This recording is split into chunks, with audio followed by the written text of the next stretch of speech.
privilege to have Mr. Duncan with us tonight. Please join me in welcoming Mr. Brian Duncan. Good evening. Thank you so much, Dr. Brown, for that introduction. I'm pleased to be with you this evening. I want to thank you for taking the time from your schedule to help celebrate the legacy of Dr. Martin Luther King Jr. Today happens to be his birth date, so that makes this honor even more special. I'm grateful for the opportunity to speak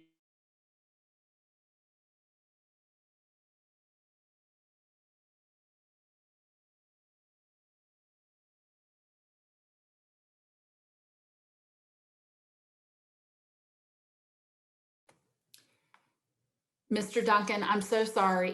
It appears that your mic maybe has gone off. Okay. There you go. Did it again. We've got you again. There we go. Thanks. All right. So good evening. Thank you. Thank you for taking the time from your schedule to help celebrate the legacy of Dr. Martin Luther King Jr. Today happens to be his birth date, so that makes this honor even more special. I'm grateful for the opportunity to speak to you this evening as part of this celebration of Dr. King, whom I count as one of my heroes, one who inspires me to do my part to carry on his legacy and vision for this country. Thanks to Dr. Tim Brewer and the Mitchell Community College event organizers for the invitation. On behalf of the iCare Board of Directors and staff, I want to publicly thank Mitchell Community College for the partnership and friendship over the years as we seek to destroy the yokes of poverty and help families loosen themselves out of its ravaging grip. I would be remiss if I did not acknowledge Carolyn Gray and Donna Hogue, board members of iCare who work at Mitchell, as well as my wife, Pam Duncan, members of my family, my staff, and my board chair, Michelle Edwards, who are in the listening audience. In his speech in Memphis the night before he was assassinated, a weary Dr. King, in a foreshadowed sense of finality, said, "Well, I don't know what will happen now. We've got some difficult days ahead, but it doesn't really matter with me now, because I've been to the mountaintop. I don't mind. Like anybody, I would like to live a long life. Longevity has its place. But I'm not concerned about that now. I just want to do God's will. And he's allowed me to go up to the mountain. And I've looked over and I've seen the promised land. I may not get there with you, but I want you to know tonight that we as a people will get to the promised land. So I'm happy tonight. I'm not worried about anything. I'm not fearing any man. Mine eyes have seen the glory of the coming of the Lord." And thinking about how many times you've probably heard that before, have you ever taken the time to think about where there is? While Dr. King made mention of the promised land, making a direct analogy to the land God promised to Abraham and his descendants, Dr. King did not define it beyond the promised land. He said, "I may not get there with you." But what was this promised land? Where was this there? If you know anything about Dr. King and his teachings, he spoke often of the beloved community. You see, the beloved community is a place that many have visions of. It has been defined as a place that seeks an end to poverty, hunger, and homelessness, racism and discrimination of all kinds, and works to replace such bigotry and prejudice with a true sense of sisterhood and brotherhood. A place where neighbors look out for neighbors and peace and justice abundantly thrive. The beloved community is a place where the work of conflict reconciliation has found its successful destination. In my preparation for tonight, I found one organization who said that the beloved community is fair. The beloved community is just. The beloved community is built on love. Not just any love, but as Dr. King said, the love of God operating in the human heart. That's a practical love that requires active participation. When that love is truly and fully present, it compels us to act. See, I'm making sure that this concept of the beloved community is well defined for a reason.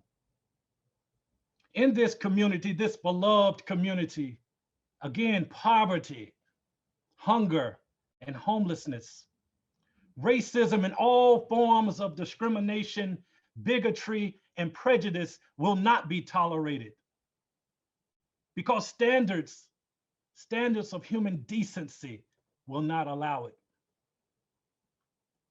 It's a place where the civil rights activist Brian Stevenson would find comfort, because there he would see exactly what he's been saying, that the opposite of poverty is not wealth.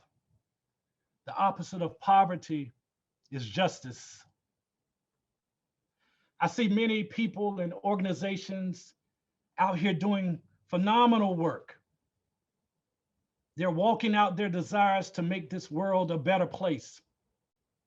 My involvement at Partnership for Equity Iredell is certainly an example of those efforts.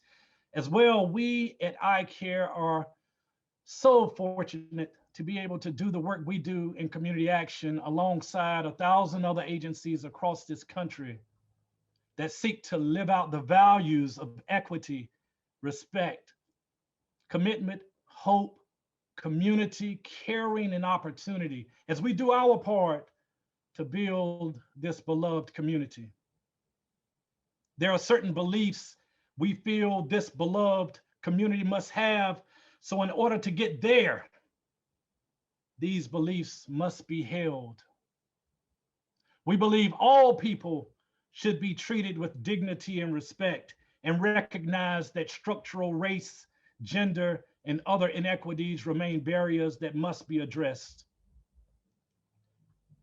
We believe that this nation has the capacity and the moral obligation to ensure that no one is forced to endure the hardships of poverty. We believe that with hope, adequate resources, and opportunities, everyone can reach their fullest potential. To repeat the oft-repeated line of the 3-year-old child in the backseat of the car on the way to vacation, are we there yet? As I thought about the answer to that question as it relates to this topic, I was led largely by a sense of sadness after witnessing the insurrection at the Capitol last week. Not to be a bearer of bad news, while certainly acknowledging the progress we've made, we are obligated to tell the truth. Just think of everything we have seen since last year this time. I don't need to remind you specifically, but the common thread of personal and systemic racism is woven through each incident. You see, in the beloved community, recurring racist events will not happen. So no, we aren't there yet. In fact, we are still some distance from the beloved community. As we seek to understand the concept of this beloved community, that promised land, that place of there, particularly after seeing recent events in America, it begs the question also posed by Dr. King. Where do we go from here? Chaos or community? My friends, I'm here to tell you, I choose community. I've seen enough chaos. I don't want my children and future grandchildren to live through this chaos, and I hope you don't want yours to either. The question then becomes, well, how do we get there? Dr. King said, in the days ahead, we must not consider it unpatriotic to raise certain basic questions about our national character. Let us be those creative dissenters who will call our beloved nation to a higher destiny, to a new plateau of compassion, to a more noble expression of humanness. In 1968, the Kerner Commission was formed by President Lyndon B. Johnson to assess why riots were happening across the country. At the time, some said, much like today, that it was due to outside agitators or young Black men who were selected as the faces of the protest. This commission, comprised of a very diverse group of white and Black people from both sides of the political aisles from across the country, through their research and internal fact-finding and debate, concluded very succinctly that white racism was the fuel behind all the rioting and Black anger. In fact, the commission warned, mind you, and this was in 1968, the commission warned that America was heading toward two societies, one Black, one white, separate and unequal. According to the Smithsonian Magazine, the commission unveiled the truth and laid out goals to address identified accelerants to the problems of the day. In an almost carbon copy of our current environment, those accelerants included bad policing practices, a flawed justice system, unscrupulous consumer credit practices, poor or inadequate housing, high unemployment, voter suppression, and other culturally embedded forms of racial discrimination, which all converged to propel violent upheaval on the streets of neighborhoods in American cities across the country. That was over 50 years ago. So I submit to you that the road to the beloved community will not be smooth. In fact, it is hardly paved at all. To get there, we must endure. We must listen. We must learn from our past. And it does involve a sacrifice of comfort for many whom have enjoyed the self-entitled advantages of living in this country. It's about compassion and concern for your fellow man. Not such that's based upon the fragile social construct of race, but compassion that is rooted in the love that we are called to extend to our fellow man. It's about bringing a chorus of diverse voices together, being intentionally inclusive of others, and in the process, learning from others through talking to them. You see, the beloved community doesn't mean that everything will be perfect. I think it means that when imperfect people come together, we can reach solutions to our problems that get us closer to a more perfect union. So the question again, my friends, where do we go from here? Community or chaos? I am one of those eternal optimists who still believes that this is a fixed fight and that love wins in the end. But I also believe it's a full 15-round fight. It's not a 3-round fight made for TV exhibition. In this fight to defeat racism and reach beloved community status, there will be setbacks. There will be hurdles to cross and mountains to climb, but there will also be victories along the way. You see, racism is a disease. In fact, recently, the American Medical Association declared racism a public health crisis. My friends, what I would offer is that this disease of racism was never properly treated to begin with. When we seem to make anything more than incremental progress, something always seems to cause the disease to reemerge.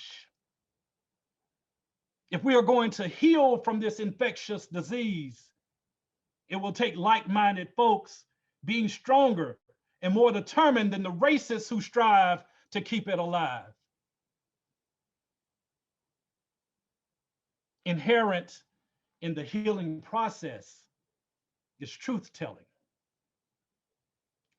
Telling the truth about the 450-year history and the origins of racism in our country.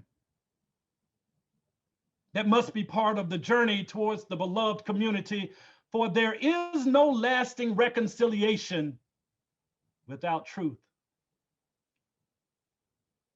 As I close, to reach the promised land, the beloved community, we can't let hate win.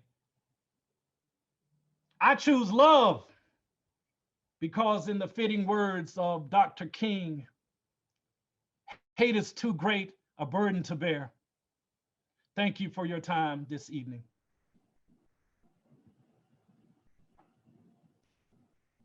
I am happy to join with you today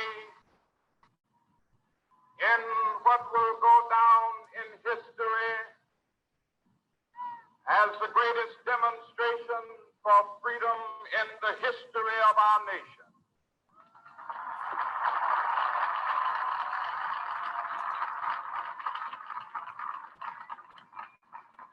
Five score years ago,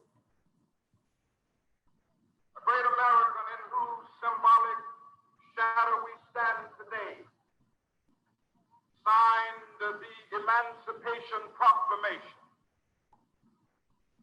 This momentous decree came as a great beacon light of hope to millions of Negro slaves who had been seared in the flames of withering injustice.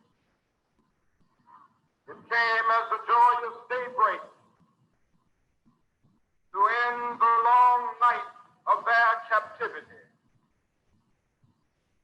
But 100 years later, the Negro still is not free. 100 years later, the life of the Negro is still sadly crippled by the manacles of segregation and the chains of discrimination. 100 years later, the Negro lives on a lonely island of poverty in the midst of a vast ocean of material prosperity. 100 years later,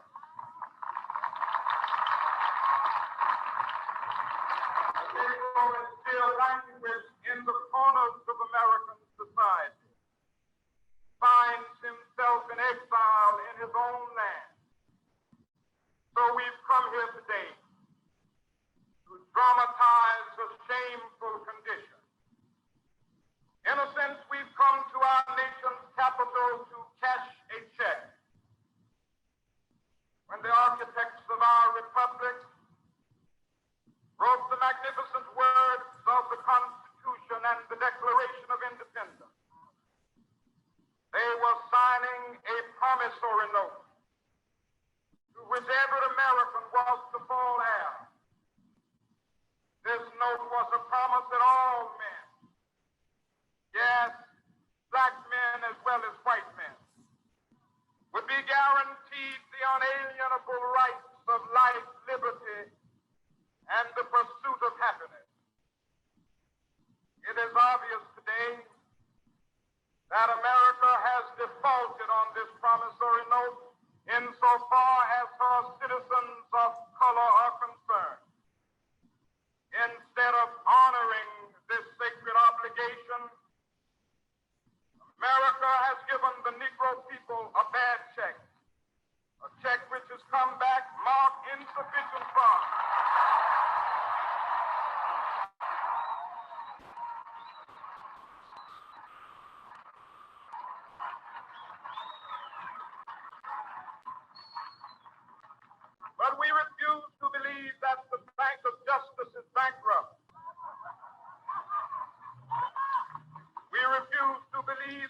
are insufficient funds in the great vaults of opportunity of this nation.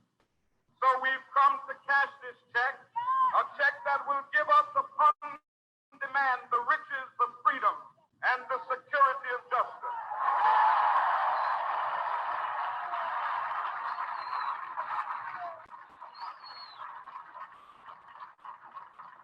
We have also come to this hallowed spot to remind America of the fierce urgency of now. This is no time to engage in the luxury of cooling off or to take the tranquilizing drug of gradualism.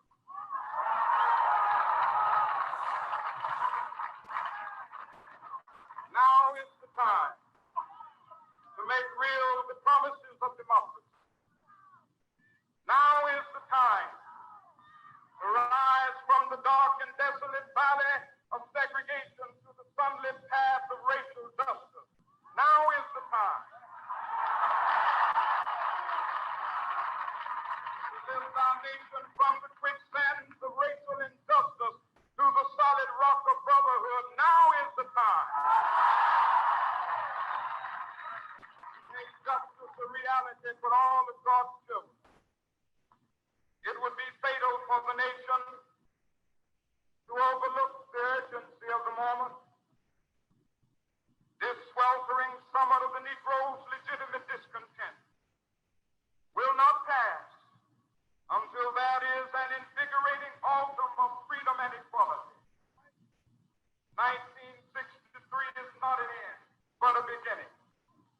Those who hope that the Negro needed to blow off steam and will now be content will have a rude awakening if the nation returns to business as usual.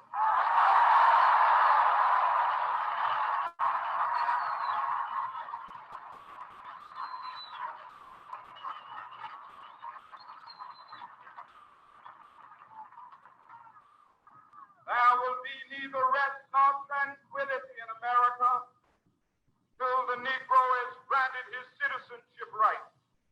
The whirlwinds of revolt will continue to shake the foundations of our nation until the bright day of justice emerges. That is something that I must say to my people who stand on the warm threshold which leads into the palace of justice. In the process of gaining our rightful place, we must not be guilty of wrongful deeds. Let us not seek to satisfy our thirst for freedom by drinking from the cup of bitterness and hatred.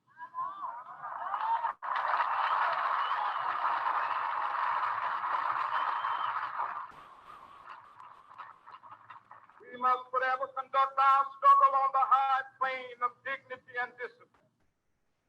We must not allow our creative protests to degenerate into physical violence. Again and again, we must rise to the majestic heights of meeting physical force with soul force. The marvelous new militancy which has engulfed the Negro community must not lead us to a distrust of all white people. For many of our white brothers, as evidenced by their presence here today, have come to realize that their destiny is tied up with our destiny.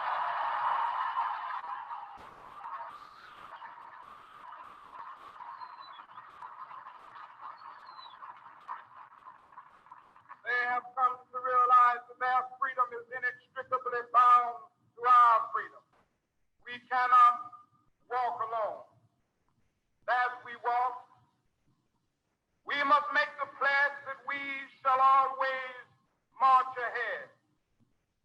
We cannot turn back.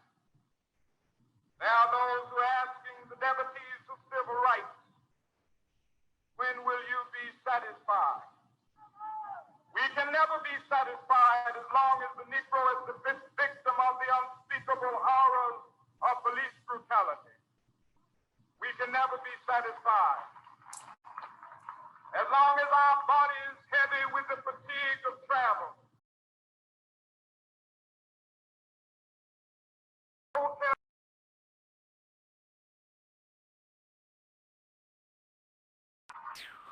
cannot be satisfied as long as the Negro's basic mobility is from a smaller ghetto to a larger one.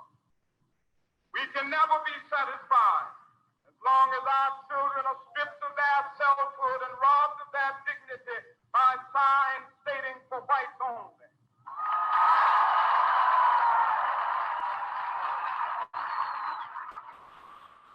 We cannot be satisfied as long as the Negro in Mississippi cannot vote and a Negro in New York believes he has nothing for which to vote.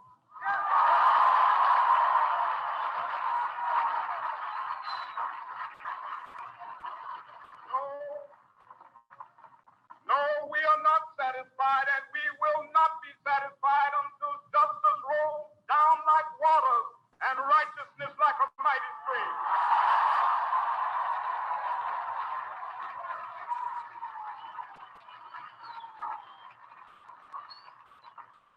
I am not unmindful that some of you have come here out of great trials and tribulations.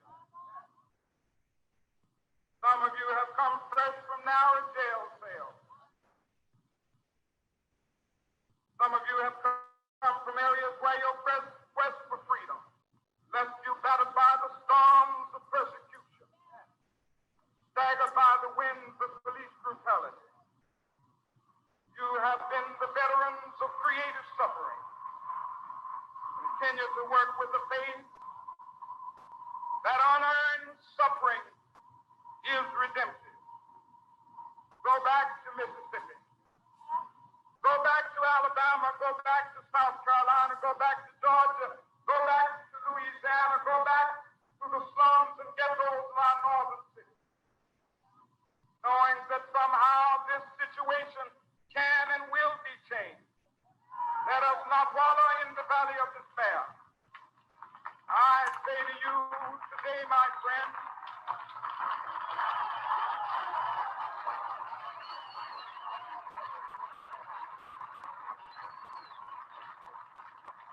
so even though we face the difficulties of today and tomorrow, I still have a dream. It is a dream deeply rooted in the American dream. I have a dream that one day this nation will rise up, live out the true meaning of its creed. We hold these truths to be self-evident that all men are created equal.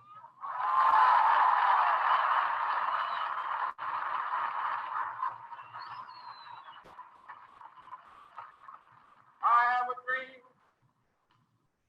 that one day on the red hills of Georgia, sons of former slaves and the sons of former slave owners will they be able to sit down together at the table of brotherhood. I have a dream that one day, even the state of Mississippi, a state sweltering with the heat of injustice, sweltering with the heat of oppression, be transformed into an oasis of freedom and justice. I have a dream. My poor little children will one day live in a nation where they will not be judged by the color of their skin, but by the content of their character.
all of God's children be able to sing with new meaning, my country tears of thee. Sweet land of liberty of thee I sing. Land where my fathers died, land of the pilgrim's pride.